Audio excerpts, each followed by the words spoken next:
உலகம் உண்டானது முதல் இதுவரைக்கும் சம்பவியாத உபத்திரவம் அந்த காலத்தில் உண்டு. 1948 அமெரிக்கா ஹிரோஷிமா நாகசாகி மேல போட்டதை விட இன்றைக்கு 3000 மடங்கு பவர்ஃபுல்லானதை வச்சிருக்கிறான். இங்க இப்போ ஒரு அணுகுண்டு போடப்பட்ட அந்த கட்டணம் அப்படியே உருகி போயிடும், போஸ்ட் உருகி போயிடும். 2 பேர் நின்று பேசுறாங்கன்னா கண்ணு அழுகி போயிடும், காது அழுகி விழுந்துடும், சரீரம் அழுகி விழுந்துடும், எடுத்து அடக்கம் பண்ண எல்லாம் முடியாது, அப்படியே கறிக்கட்டையாக மாறிடுவாங்க. அவ்வளோ கொடூரமானதாக்கும், அவ்வளோ பயங்கரமானதாக்க அணு ஆயுதம்னு சொல்கிறோம்.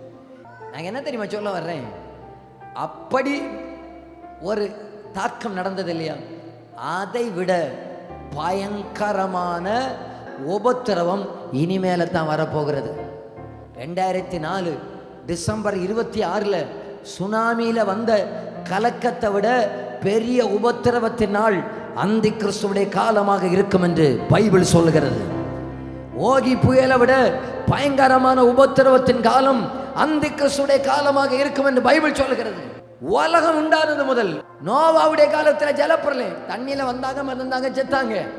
ஆனா இனி வருகிற காலம் வெளிப்படுத்தின விசேஷம் 9:6 இருக்கிறது. அந்நாட்களில் மனிதன் சாக வேண்டும் என்று ஆசைப்படுவார்கள், சாவை தேடியும் காணாதிருப்பார்கள். சாவு அவங்களை விட்டு விலகி போயிடும். சாகணும் நினைப்பாங்க, விஷத்தை குடிப்பாங்க, சாக மாட்டாங்க. தூக்கு மாட்டுவாங்க, சாக மாட்டாங்க. வண்டிய மோத விட்டு பார்ப்பாங்க, சாக மாட்டாங்க. கொடூரமான ஒரு காலம் வரப்போகிறது. சாகணும்னு ஆசைப்பட்டும் சாவு வராத ஒரு உபத்திரவத்தின் காலம் அந்த அந்தி கிறிஸ்துவுடைய 7 ஆண்டு உபத்திரவ காலம். அந்த அந்தி கிறிஸ்துவுடைய ஆட்சிக்கு தப்புவதற்கு வழி இருக்கா? ஒரே ஒரு வழி இருக்கிறது. இந்த காலத்தில் இயேசுவை சொந்த இரட்சகராக ஏற்றுக்கொண்டு இமை பொழுதிலே சபையை எடுத்துக்கொள்ள வருகிறதான நேரத்தில் நாம மறுரூபமாகி அவரோடு கூட இருக்கிற காலம்தான். எடுக்கப்பட்டால் தான் தப்ப முடியும். நாங்கள் எடுத்துக்கொள்ளப்பட கர்த்தர் உதவி செய்வாராக.